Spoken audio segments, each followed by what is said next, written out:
Já nesse vídeo irei falar sobre a verdadeira casa de Deus, porque hoje encontramos muitos imitadores de Salomão, levantando muitos templos de alvenaria e chamando de a casa de Deus e dando nomes de igreja. E muitos pregam até que não tem salvação e nem tem bênção e nem vitória para quem não entrar por essas portas, para buscar a Deus dentro desses templos, porque segundo eles, esses templos é a casa de Deus. Baseados apenas nas passagens bíblicas do Velho Testamento, como disse Davi, se referindo ao templo de Salomão em Salmos 122, que diz: alegrei-me quando me disseram, vamos à casa do Senhor. E em Salmos também 27, 4, o salmista diz: uma coisa pedi ao Senhor e buscarei, que possa morar na casa do Senhor todos os dias da minha vida, para contemplar a formosura do Senhor e inquirir no seu templo. Então são muitos versículos do Velho Testamento como estes, que são usados para induzir o povo a achar que precisamos ainda desse templo para sentir a presença de Deus, que precisamos desses templos para adorar a Deus, assim como Davi e os israelitas, que sempre adoraram a Deus no templo. Mas quando Jesus chegou trazendo a salvação, muitas vezes o próprio Jesus teve que fugir do templo para não ser apredejado por aqueles que adoravam a Deus dentro do templo, começando pelos sacerdotes, que foram separados para servir a Deus no templo, e também responsável pela adoração e todo o serviço do templo. E também eram mediadores entre Deus e o povo. Mas esses mesmos sacerdotes que serviam a Deus no templo, chamado de casa de Deus, foram eles os principais inimigos de Jesus, juntamente com os seus líderes e de todo o povo judeu, como diz em Lucas 24, 17 ao 20. Jesus perguntou aos dois discípulos que iam para Emaús. Jesus perguntou: que palavras são essas que caminhando trocais entre vós? Então eles pararam tristes, e um deles, chamado Cleopas, respondeu-lhe: és tu o único peregrino em Jerusalém que não sabe das coisas que nela têm sucedido nesses dias? E Jesus perguntou: quais?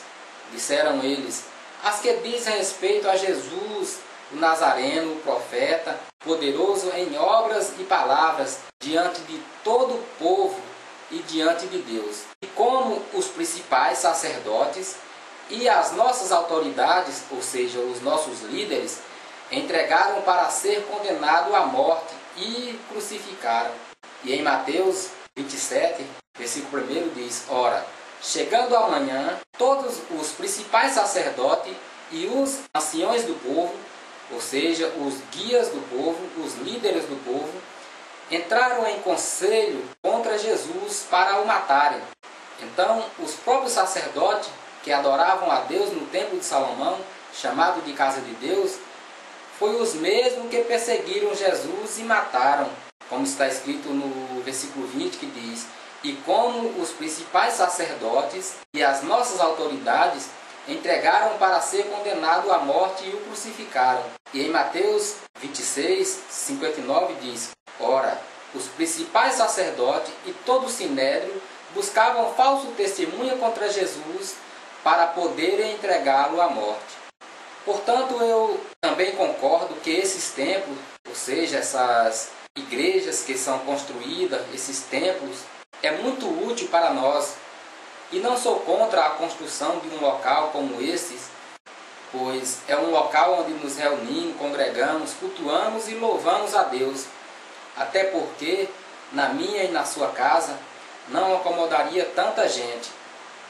Então é necessário que tenhamos esses locais, que temos que construir locais como estes para nos reunir como uma casa de apoio, com um espaço suficiente para nos reunirmos, congregarmos e cultuarmos a Deus. Mas quanto ao dizer que esses templos, com o nome de igreja, é igreja e é obra de Deus e é casa de Deus, como é dito por muitos e assim somos ensinados, é um grande equívoco, ou melhor dizendo, uma mentira sem fundamento no Evangelho. Ou seja, eles só encontram esse fundamento se buscarem lá na Velha Aliança, lá no Velho Testamento, onde se fala de casa de Deus, que era a casa de oração para o povo de Israel. E isso vou provar dentro da Bíblia. Deles que são muitos luxuosos, com tapetes por todo lado, púlpito com cadeira que parece trono de um rei, mas não é aquilo que muitos afirmam que é. Esses templos com placas bonitinhas lá fora não é igreja e muito menos casa de Deus. Pois a igreja a qual Cristo vem buscar somos nós, são as pessoas lavadas e remidas pelo sangue de Jesus. É todo aquele que crê e obedece a sua palavra e persevera na doutrina de Cristo, ou seja, nos fundamentos dos apóstolos, como diz em Hebreu 3, versículo 6, que diz: mas Cristo é como um filho sobre a casa de Deus, a qual casa somos nós, se tão somente conservarmos firmes até o fim. Sabemos que no Velho Testamento a casa de Deus era o templo de Salomão, e isso para o povo de Israel. Mas no Novo Testamento, na Nova Aliança, diz que a casa de Deus somos nós, porque a aliança do Velho Testamento era somente para os judeus, mas a Nova Aliança, ou seja, o Novo Testamento, por meio de Jesus, abrange todas as nações do mundo inteiro. Pois o que vejo na Bíblia é que se crermos em Cristo e obedecermos a sua palavra, estamos com Ele, e se as suas palavras estiverem em nós, seremos santos, seremos nova criatura, e aí sim seremos o templo de Deus, a casa de Deus e morada de Deus. Pois é em nós que o Espírito Santo habita, somos nós a igreja de Cristo e a verdadeira casa de Deus, e somos a igreja que vai subir. Mas esses templos com o nome de igreja e idolatrados e chamados de casa de Deus, não é casa de Deus e com certeza vai ficar, e junto com esses templos irá ficar muitos dos que pregam mentiras em cima de púlpitos, púlpitos que parecem mais um palco, onde se apresentam artistas e animadores de plateia, que cobram cachês e lucram do Evangelho e pregam o Evangelho sem dor, sem cruz e sem santidade. É um Evangelho só de fé, mas de obras mortas, pois ensina o povo a somente a ter fé, mas não ensina o povo a ser fiel a Deus com o seu corpo, com suas obras, sendo honesto com os irmãos, sendo honesto com os outros, sendo luz do mundo, afastando do mal, da corrupção e de toda classe de pecado, afastando da hipocrisia, como era a hipocrisia lá dos fariseus, e fazem o Evangelho deturpado, como se o Evangelho fosse uma forma de lucro, de materiais, financeiro e de riquezas terrenas, que se dá em forma de emprego muitas vezes, onde muitos profissionais correm atrás de uma vaga ministeriais dentro das denominações chamadas de igrejas evangélicas. E quando muitos não encontram uma vaga, terminam montando cada um o seu próprio ministério, como diz a Bíblia, cada um para a sua ganância, pois fundam o ministério não por amor ao Evangelho, mas por amor ao lucro que os tais rendem. Pois encontramos muitos crentes pobres, mas os donos de igreja, donos de ministérios, seus fundadores se tornam ricos e empresários, e é por isso que existem milhares de denominações somente no Brasil. E assim terminam virando homens profissionais, pregando somente o que agrada aos ouvintes, usando a Bíblia e pregando somente o que lhe convém para atrair multidões e lotarem seus templos chamados de igreja. Mas não são dispenseiros da graça, porque dispenseiros da graça despachariam tudo o que Jesus ensinou para os apóstolos e que os apóstolos têm passado para nós através das escrituras do Novo Testamento. Mas não vemos esses homens pregando em cima de púlpitos, porque todas as suas pregações são baseadas nos livros do Velho Testamento, ou seja, nos livros da lei, e quando pregam no Novo Testamento, é somente de Mateus até João, procurando somente os milagres de Jesus, porque isso é o que agrada ao povo, é isso que o povo gosta, de milagre, pois muitos procuram essas igrejas somente para obter milagres, para procurar resposta para as suas vidas terrenas e não com a vida eterna. E aí todas as suas mensagens o povo já sabem até de cor. A viúva de Naim, o cego de Jericó, a filha de Jairo, a mulher do fluxo de sangue, o cego Bartimeu, a ressurreição de Lázaro e outros milagres de Jesus. Mas as cartas de Paulo e dos apóstolos, de Atos a Apocalipse, são completamente ignorados por a maioria dos pregadores, principalmente o livro de Apocalipse. Ninguém nem se fala, nem se lê, nem por acaso, porque as cartas dos apóstolos ensina, corrige, exorta, repreende e combate e vai contra o pecado. Mas isso o povo não gosta. Se falar de pecado, se falar contra costumes, contra modos e costumes, se falar contra o mundanismo, o povo corre e vão para onde só falam de prosperidade, de bênçãos e de vitória. O negócio é só vitória, bênção, receba e tome posse. E assim montam os ministérios que precisam de templos para dar o nome de igreja e chamarem de casa de Deus. Não vemos hoje os imitadores de João Batista, imitadores de Paulo, mas hoje tem se levantado muitos profetas e muitos Salomão, erguendo cada um o seu templo para Deus, e se acham sacerdotes levitas, tendo o mesmo direito de tomar dízimos e ofertas do povo. Mas os deveres que tinham os sacerdotes de partir e ajudar o órfão, as viúvas, os pobres, os mendigos, os estrangeiros, essas páginas parecem até que foram arrancadas da Bíblia de muitos que hoje se acham no lugar de sacerdote.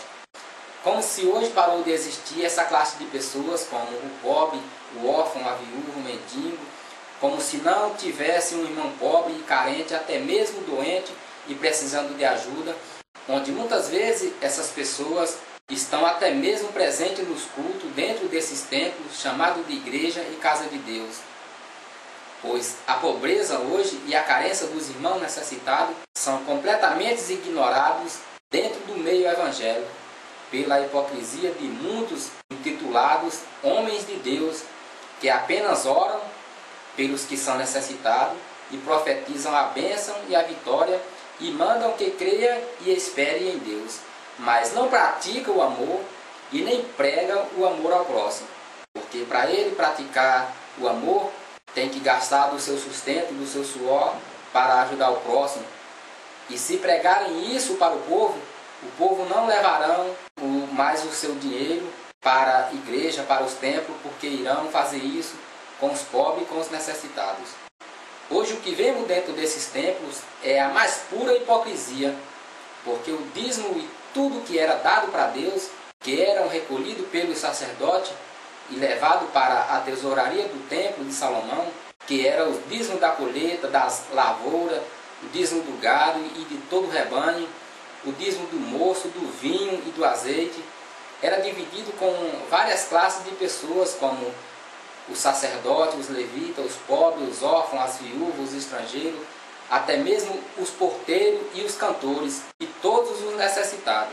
Encontramos muitos pregadores e imitadores das coisas que eram da lei, mas quanto ao partir com o pobre, o que era dado para Deus e o que era mandamento e também é bíblico e está na Bíblia, é assunto esquecido. E tudo que é arrecadado hoje é para esses idolatrados templos, não querendo eles entender que esses templos, ou seja, esses que levantam templo para Deus hoje, não querem entender que mesmo o templo de Salomão, o qual muitos querem imitar, foi feito por ordem de Deus, não para que Deus habitasse lá, mas para ser chamado casa de oração e para que lá habitasse o seu nome. Pois era lá no templo onde o povo orava e clamava a Deus, e o sacerdote oferecia o sacrifício pelo pecado do povo e intercedia a Deus também pelo povo. E Deus se fazia presente na adoração no templo, não por causa do templo, mas por causa da arca da aliança e do concerto, ou seja, da aliança que o Deus fez com os israelitas. Porque quando eles saíram do Egito, Deus mandou que ele fizesse somente uma arca. E através daquela arca, Deus se fazia presente para ele sem precisar do templo. E quando a arca era tomada pelos inimigos, mesmo dentro do templo, os israelitas não tinham mais a presença de Deus. Como disse a nora de Eli, quando morreu de parto, quando soube que a arca tinha sido tomada pelos inimigos. Lá em 1 Samuel 4:20 diz: e na hora em que ia morrendo, disseram-lhe as mulheres que estavam com ela: não temas, pois tivesse um filho varão. Ela, porém, não respondeu, nem lhe deu atenção a isto. E chamou o menino de Icabô, dizendo: de Israel se foi a glória, porque fora tomada a arca de Deus. E em Isaías, Deus fala por meio do profeta, dizendo: e aos estrangeiros que se unirem ao Senhor para o servirem e para amarem o nome do Senhor, sendo desse modo servos seus, todos os que guardarem o sábado e não profanando, e os que abraçarem o meu pacto, sim, a esse os levarei ao meu santo monte e os alegrarei na minha casa de oração. E os seus holocaustos e os seus sacrifícios serão aceitos no meu altar, porque a minha casa será chamada casa de oração para todos os povos. E em Mateus capítulo 21, versículo 13, Jesus disse: está escrito: a minha casa será chamada casa de oração. Vós, porém, transformaram em um covil de salteadores, ou seja, vós transformaram a minha casa em um covil de ladrões. E é justamente isso que muitos têm feito até hoje. Transformam as casas onde deveriam ser casa de oração, onde a igreja se reúne para adorar, transformam em um covil de ladrões, somente por torpe e ganância para arrancarem dinheiro do povo, do servo de Cristo. Pois é muita ignorância do homem achar que pode fazer uma casa para Deus, sendo que Ele mesmo fez todas as coisas, fez o céu e a terra e tudo que existe, como diz as Escrituras. Agora resolve o homem fazer um prédio de bloco e cimento e afirmar que é casa de Deus. E dizem que Deus está nessa obra e que é a vontade de Deus, contradizendo os ensinos de Jesus, onde hoje é gasto fortunas de dinheiro em templos e mais templos, com o pretexto de que é casa de Deus. Enquanto existem muitos homens e mulheres e até crianças morando embaixo de pontes e viadutos, morando nas ruas e dormindo nas calçadas e catando lixo para matar a fome. E a nós somos ensinados a dar para Deus, para que se faça templos e mais templos. Pois o templo de Salomão era chamado de casa de Deus pelos israelitas, e era no templo que eles adoravam a Deus por causa da aliança com Deus. Mas a nossa aliança foi feita por Cristo, pois a aliança do povo de Israel era somente para os judeus e não era para gentil. E não precisamos mais de um local específico para adorar a Deus, assim como os israelitas que adoravam a Deus lá no templo, porque Deus é Espírito, e isso Jesus deixou bem claro, mas os homens sempre tentam ensinar de maneira contrária do que Jesus ensinou. Quando a mulher de Samaria lhe perguntou, disse: nossos pais adoraram a Deus nesse monte, e vocês judeus dizem que em Jerusalém é o lugar onde se deve adorar. E Jesus disse à mulher: crê que a hora vem em que nem neste monte e nem em Jerusalém adorarás ao Pai. Mas a hora vem, e é agora, em que os verdadeiros adoradores adorarão ao Pai em espírito e em verdade, porque o Pai procura a tais que assim adorem. Deus é Espírito, e é necessário que os que adorem em espírito e em verdade. Com isso, Jesus ensinou que a partir daquele tempo, nem em Jerusalém no templo, nem naquele monte, que também era válido, ninguém podia adorar a Deus, mas onde tivesse um que cresce e andasse na verdade e em santidade e honestidade, adorariam em qualquer lugar. E disse também: onde tiver 2 ou 3 reunidos em meu nome, eu estarei no meio. Então, ele disse que a igreja, onde tivesse 2 ou 3 reunidos no nome dele, que andassem em honestidade, sinceridade e cresce nele, ele estaria no meio. Então ele não especificou templo, não especificou um local certo para que o povo adorasse. Então qualquer um que quiser hoje adorar a Deus verdadeiramente deve produzir os frutos do Espírito, andar e viver no Espírito, e não andar na concupiscência da carne, na corrupção da carne, nos prazeres da vida e na vaidade do mundo, no mundanismo, na moda, e assim se afastando do mal e da corrupção. Somente assim você estará adorando a Deus, vivendo uma vida que agrada a Deus, com o nosso corpo, com nossos atos, nossos procedimentos, nosso modo de falar e de agir e de se comportar no meio das outras pessoas, como diz lá em Romanos 12, versículo 1 e 2, que diz, Paulo diz: rogo-vos, pois, irmãos, pela compaixão de Deus, ou seja, rogo-vos, pois, irmão, pelo amor de Deus, que apresentei os vossos corpos como um sacrifício vivo, santo e agradável a Deus, que é o vosso culto racional. E não vos conformeis a este mundo, mas transformai-vos pela renovação da vossa mente, para que experimentei qual seja boa e agradável e perfeita vontade de Deus. Então o apóstolo Paulo ele disse: olha, irmãos, vivam de todo jeito, andem de qualquer jeito, de qualquer modo, e no dia do culto, à noite, você vai lá adorar a Deus no templo. Ele disse: não, irmãos, rogo-vos que apresentei os vossos corpos como um sacrifício vivo e agradável a Deus, que é o vosso culto racional. Isso ele está falando que você tem que agradar a Deus diariamente. Ele diz: e não vos conformeis a este mundo, mas transformais pela renovação da vossa mente, para que experimenteis qual seja a boa e a perfeita e agradável vontade de Deus. Mas os hipócritas de hoje ensinam que temos que ter um local específico para adorar a Deus e que dependemos de um templo chamado de casa de Deus para clamar, adorar e orar a Deus, atropelando o que Jesus ensinou lá em João 4, 20 ao 24. Pois eu já vi muitos pregarem e dizerem assim: irmãos, venha para a igreja, venha buscar a Deus, não fique em sua casa, não deixe o inimigo lhe prender, mas venha buscar a Deus aqui na casa de Deus, senão você não recebe as bênçãos da parte de Deus. Aí Jesus disse em Mateus 6, versículo 5, Jesus disse aos discípulos: quando vocês orares, não seja como os hipócritas, pois gostam de orar em pé nas sinagogas e às esquinas das ruas para serem vistos pelos homens. Em verdade vos digo que eles já receberam a sua recompensa. Mas tu, quando orares, entra no teu quarto e fecha a tua porta e ora ao teu pai que está em secreto, e teu pai que vê em secreto te recompensará.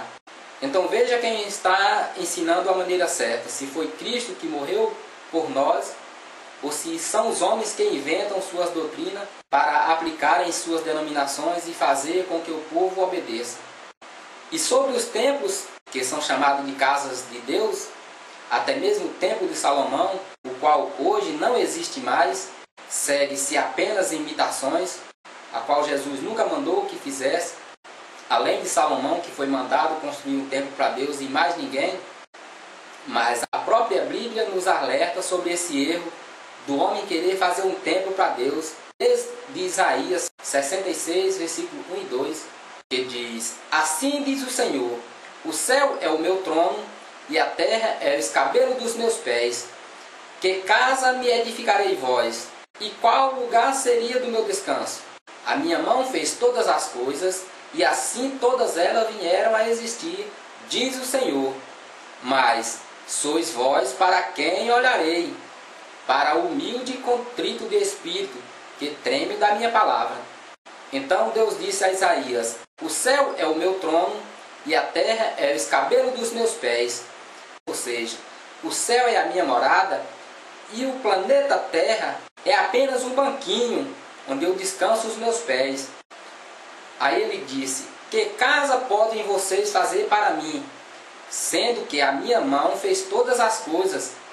E quando ele disse, mas eis para quem olharei, ou seja, ele está dizendo, sou eu quem olho e cuido de vocês, para o humilde e contrito de coração, que teme e obedece a minhas palavras. E em Atos, capítulo 7, e versículo 47 diz, entretanto foi Salomão quem lhe edificou uma casa para Deus, mas o Altíssimo não habita em templos feitos por mãos de homens, como disse o profeta. O céu é o meu trono, e a terra é o escabelo dos meus pés. Que casa me edificarei vós, diz o Senhor, ou qual o lugar do meu repouso? Não fez porventura minhas mãos todas as coisas? Em Atos 17, 24, diz, o Deus que fez o mundo e tudo que nele há, sendo ele Senhor do céu e da terra, não habita em templos feitos por mãos de homens. Em 1 Pedro 4,17, o apóstolo diz, porque, irmãos, já é tempo que comece o julgamento pela casa de Deus. E se começa por nós, qual será o fim daqueles que desobedecem o Evangelho de Deus? Então Pedro falou que o julgamento iria começar pela casa de Deus, dizendo que seria as pessoas que obedecem ao Evangelho de Jesus. Pois no Novo Testamento, quando se fala de casa de Deus, de templo de Deus e morada de Deus, não se refere a templo físico, de bloco e cimento, mas de pessoas que vivem com uma vida que agrada a Deus, guiada pelo seu Espírito. Como o próprio Jesus falou, se referindo ao seu próprio corpo, diz, derrubai esse templo e eu reconstruirei em 3 dias, falando do seu próprio corpo. E a Bíblia diz que os discípulos não entenderam, dizendo, como pode? Salomão levou mais de 40 anos para construir esse templo, e ele diz que reconstrói em 3 dias, e o texto explica que Jesus estava falando do seu próprio corpo. E em Hebreus 3, versículo 6 diz, mas Cristo é como um filho sobre a casa de Deus, a qual casa somos nós, se tão somente conservarmos até o fim a nossa confiança e a glória da esperança. Eu até poderia parar por aqui, mas existe muita gente teimoso e com a mente cauterizada que aprendeu errado e continua nesse engano, ensinando errado até hoje. E mesmo sabendo a verdade, que é clara na Bíblia, eles não voltam atrás e não pregam contra aquilo que aprenderam, pois temem em perder suas posições nos ministérios que são montados e fundados por homens, e assim ficam sujeitos à hierarquia e ensinamento dos tais. Mas em Efésios 2:20 o apóstolo diz, sois edificados sobre o fundamento dos apóstolos e dos profetas, sendo o próprio Cristo a pedra principal da esquina, no qual todo edifício bem ajustado cresce, para ser templo santo no Senhor, no qual também vós juntamente sois edificados, para serem morada de Deus no Espírito. Em João 14:17 diz, a saber o Espírito da verdade, o qual o mundo não pode receber, porque não o vê e nem conhece, mas vocês conhecerão, porque ele habita convosco e está em vós. E em Romanos 8:11 diz, e se o Espírito daqueles que dos mortos ressuscitou Jesus habita em vós, aquele que dos mortos ressuscitou a Cristo Jesus, há de vivificar também os vossos corpos mortais, pelo seu Espírito que em vós habita. E em Coríntios, capítulo 6, Paulo repreendendo os crentes sobre vários tipos de pecado, porque ele se preocupava em preparar as pessoas para serem a casa de Deus, para serem a morada de Deus no Espírito. No versículo 19 ao 20 ele diz, ou não sabes que os vossos corpos é o santuário do Espírito Santo que habita em vós, o qual possui parte de Deus, e que não sois de vós mesmos, porque fosse comprado por preço. Glorificais, pois, a Deus no vosso corpo. Com isso Paulo quis dizer, olha, vocês são o santuário de Deus, Deus habita dentro de vocês. Não façam seus próprios desejos, mas vivam para Deus. Então o apóstolo ensina que Deus habita nas pessoas. Mas quando muitos afirmam que a casa de Deus é esses templos de bloco e cimento, eles tiram a responsabilidade das pessoas de não profanar o seu corpo, porque o nosso corpo é o templo e a morada de Deus. Nós somos a casa de Deus. Então pregam mentiras que não têm fundamento no Evangelho, que é ensinado por meio dos apóstolos e do próprio Jesus, porque tentam justificar todas as suas pregações, todos aquilo que fazem para enganar o povo, eles tentam justificar no livro do Velho Testamento. E em Atos 17, 15 ao 27, Paulo, chegando em Atenas, começou a pregar o Evangelho nas praças e nas sinagogas, que também eram templos. Encontrou o povo cultuando um templo de modo judaico, onde levantaram um altar para adorar também a Deus. E o texto diz que Paulo, estando de pé no meio do Areópago, disse: varões atenienses, em tudo vejo que sois extremamente religiosos, porque passando eu e observando os objetos dos vossos cultos, encontrei também um altar em que estava escrito: ao Deus desconhecido. Esse, pois, que vocês honram ou adoram sem conhecer, é o mesmo esse que eu vos anuncio. Mas o Deus que fez o mundo e tudo que nele há, sendo ele Senhor do céu e da terra, não habita em templos feitos por mãos de homens, e nem tampouco é servido por mãos humanas, como se necessitasse de alguma coisa, pois ele mesmo é quem dá a todos a vida e a respiração e todas as coisas, e de um só fez todas as raças dos homens, para que habitassem sobre a face da terra, determinando-lhe os tempos já dantes ordenados e os limites da sua habitação. E diz: para que buscassem a Deus, se porventura tateando pudesse achar, o qual todavia não está longe de cada um de nós. Porque Paulo diz que Deus fez o homem para que buscasse a Deus, se porventura tateando pudesse achar. Porque o homem foi feito em semelhança e imagem de Deus. Já imaginou um cego hoje buscando a Deus, como seria, como ele ia encontrar a Deus? Sendo cego, primeiro ele não podia encontrar o local, pois era cego, a não ser que tivesse alguém que guiasse. Então, por que porventura tateando? Porque um cego pode se apalpar, pegar em todo o seu corpo, nas suas mãos, nos seus braços, em todo o seu rosto, e ver que ele foi feito em semelhança de Deus. E a Bíblia diz que Deus habita dentro de nós. Então um cego poderia buscar a Deus, se porventura tateando pudesse achar. E em Gálatas 5:13 diz: porque vós, irmãos, foste chamados à liberdade, mas não usem da liberdade para dar ocasião à carne. Antes, pelo amor, servi uns aos outros. O apóstolo diz: irmãos, vocês estão libertos da maldição da lei. Vocês estão livres, mas com isso não dê ocasião à carne. Não viva mais pecando. Não dê ocasião à carne. Saiam do pecado. Vivam uma vida santa que agrada a Deus. E ame e sirva uns aos outros. No 14 diz: pois toda lei se cumpre numa só palavra: amarás a teu próximo como a ti mesmo. Então nós, como templos e casa de Deus, o mandamento de Jesus sempre foi servir uns aos outros, perdoar uns aos outros, amar uns aos outros, amar ao próximo como a ti mesmo. E não é aquilo que temos ouvido, como muitos pregam: irmãos, não esqueçam da casa de Deus, não esqueçam de Deus, seja fiel a Deus, essa é a casa de Deus, venha buscar a Deus. Aqui não é outro lugar senão a casa de Deus. E em Gálatas 5:16 ao 19, o apóstolo Paulo adverte com um monte de requisitos para sermos fiel a Deus e não profanar a casa de Deus. Então veja de quem o apóstolo Paulo se refere, ou a quem o apóstolo Paulo se refere quando fala de casa de Deus.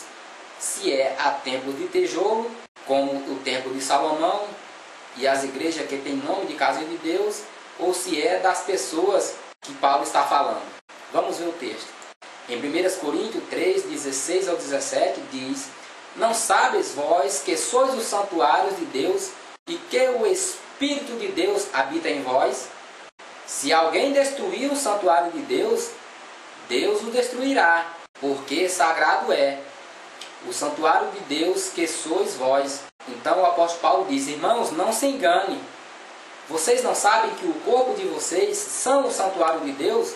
Pois se vocês pecarem, se vocês profanarem esse templo, o corpo de vocês, Deus o destruirá vocês também. Porque vocês são templo de Deus. O santuário de Deus sois vós. E em Gálatas 5, 16 ao 17, quando ele diz: Digo, porém, andai em espírito, e não haveis de cumprir a cobiça da carne, porque a carne luta contra o espírito, e o espírito contra a carne. E estes se opõem um ao outro, para que não façais o que queres.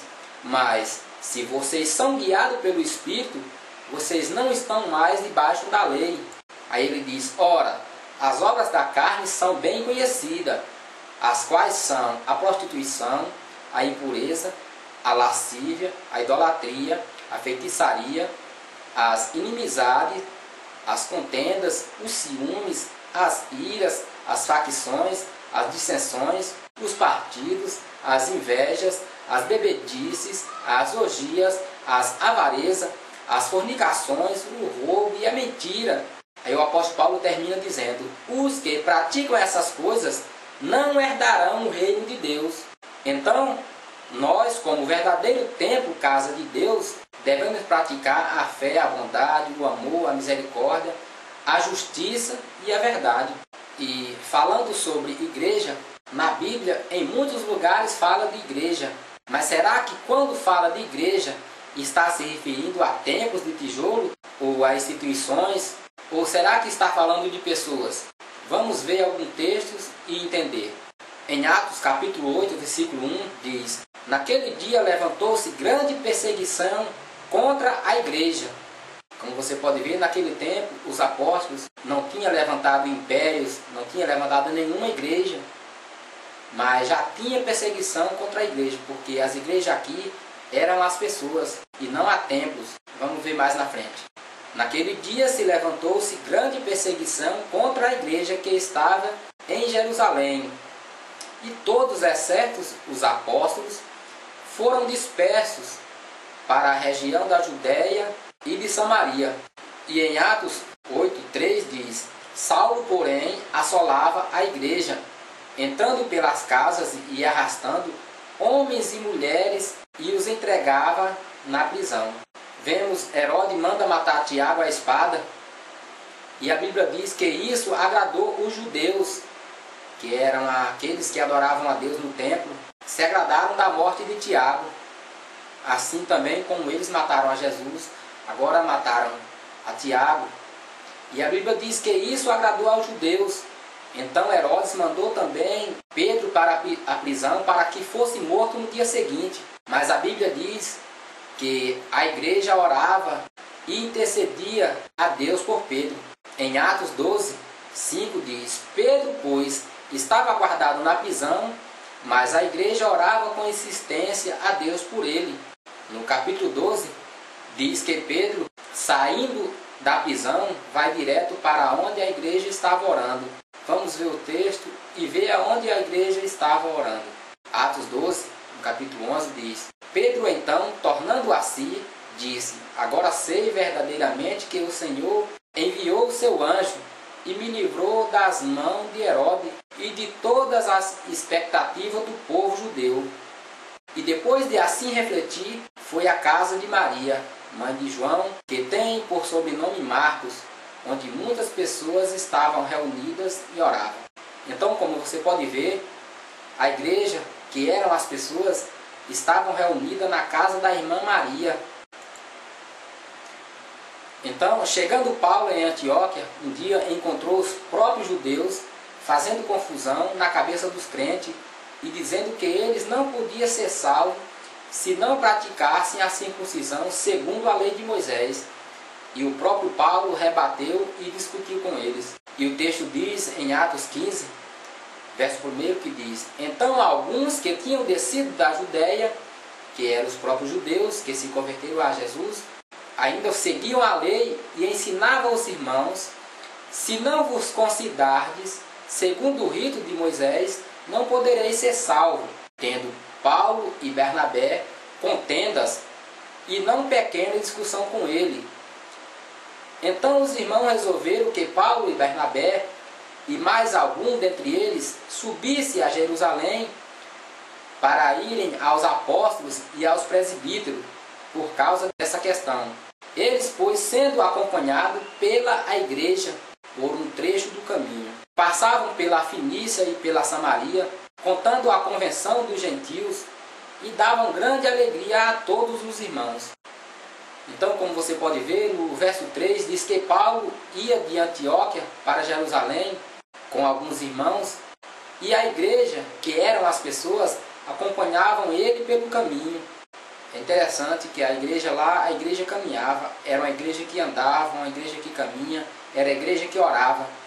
Mas hoje não, a igreja hoje é esses templos feitos de blocos de cimento, onde muitos homens, pregadores que criticam católicos, que adoram, são adoradores de imagem, e eles terminam fazendo templos e sendo idólatras do mesmo jeito. E em Romanos 16, verso 1 e 2, Paulo recomenda uma irmã dizendo: Irmãos, eu recomendo-vos a irmã Febe, que é serva da igreja que está em Cencreia, para que recebais o Senhor de um modo digno dos santos, e a ajudes em qualquer coisa que de vós necessitar, porque ela tem sido um amparo de muitos e de mim em particular. Então essa irmã Febe, ela era uma serva da igreja que ajudava os crentes, os outros irmãos nas suas necessidades, e até mesmo em Paulo. E Paulo diz que ela amparava os irmãos, aqueles que viajavam até lá onde não tinha moradia, onde não tinham onde comer e onde dormir. E essa irmã era quem amparava os crentes. Ela era uma serva da igreja porque acolhia os irmãos em sua casa. Essa irmã Febe que Paulo estava recomendando, dizendo que ela era serva da igreja, não era uma diaconisa do dia de hoje, que varre e limpa o chão e passa pano no chão, que cuide ela da igreja, templo, da igreja, os templos que são chamados igreja hoje. Ela era uma serva da igreja porque servia aos irmãos em suas necessidades, pois a igreja que ela servia eram as pessoas. E em Romanos 16, versículo 3, Paulo, terminando a carta, diz: Saudais a Prisca e a Áquila, meus cooperadores em Cristo Jesus, os quais pela minha vida expuseram as suas cabeças, e que não só lhe agradeço, mas também todas as igrejas do gentio. Saudai a igreja que está em sua casa, ou seja, saudai também a igreja que está na casa deles. Saudai-vos a Gaio, hospedeiro meu, e de toda a igreja. Paulo diz que Gaio era hospedeiro dele e de toda a igreja, ou seja, Gaio hospedava as pessoas crentes em sua casa, assim como a irmã Febe. Em 1 Coríntios, capítulo 1, versículo 2, diz: A igreja de Deus que está em Coríntios, aos santificados em Cristo Jesus, chamado para serem santos, com todos os que em todo lugar invocam o nome do nosso Senhor Jesus Cristo. Veja bem o que esse texto está dizendo. Ele diz: aos santificados em Cristo Jesus, chamados para serem santos, com todos os que em todos os lugares invocam o nome do nosso Senhor Jesus Cristo. Eu acredito que se os homens pudessem, eles mudariam esses versículos da Bíblia, eles rasgariam essa página e colocariam o versículo mais ou menos assim: aos santificados em Cristo, que em todos os lugares vão para as igrejas invocar o nome do Senhor. Em 1 Coríntios 15, versículo 9, Paulo diz: Pois eu sou o menor dos apóstolos, que nem sou digno de ser chamado apóstolo, porque persegui a igreja de Deus. Aí em Gálatas 1,13, Paulo diz: Pois já ouviste qual foi outrora o meu procedimento no judaísmo, como sobremaneira persegui a igreja de Deus e assolava. Ou seja, Paulo está dizendo: vocês já ouviram falar nos tempos passados, quando eu servia a lei de Moisés, o meu procedimento lá no judaísmo, nos ensinos do povo judeu, no povo judaico, como eu perseguia os crentes, as pessoas que serviam a Jesus. Será que Paulo, quando perseguia a igreja para maltratar e lançar na prisão, bater e até matar, será que ele entrava lá na missão, ou na Assembleia de Deus, ou na Igreja Batista, ou na Igreja Universal, ou na Igreja Deus é Amor, ou na Igreja Pentecostal, qualquer que seja seu nome? Será que em qual denominação Paulo entrava? Qual dessas denominações Paulo perseguiu? A Bíblia diz que ele perseguia a igreja, entrando pelas casas, arrastando homens e mulheres para lançar na prisão. Portanto, a igreja que Paulo perseguia era as pessoas, como você pode ver o texto que diz, e arrastando homens e mulheres para lançar na prisão. E em Efésios 5:25 diz: vós, maridos, amai-vos as vossas mulheres, como também Cristo amou a igreja, e a si mesmo se entregou por ela, e a fim de santificar, tendo-a purificado com a lavagem da água pela palavra, para apresentá-la a si mesmo, igreja gloriosa, sem mácula, sem ruga, nem qualquer coisa semelhante, mas santa e irrepreensível. Será que alguém pode explicar qual foi a igreja que Cristo amou, a ponto de morrer para salvar e depois apresentá-la a si mesmo, igreja santa e gloriosa e irrepreensível?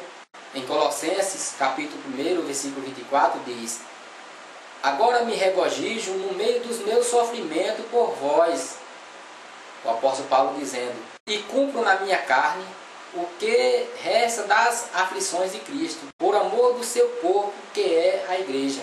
Em Colossenses 4,15 diz: saudai aos irmãos que estão em Laodiceia, e a Ninfas, e a igreja que está em sua casa.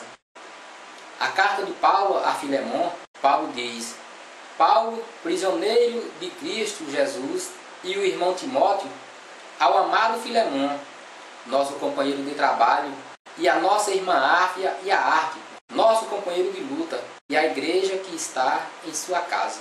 Como você pode ver, que sempre que Paulo se refere à igreja, ele estava falando de pessoas crentes que sempre estavam em casa de alguém, em alguma casa. Ele não está falando de templos, pessoas que estavam em uma denominação. Ele está falando de pessoas que estavam reunidas em casas, nas casas uns dos outros.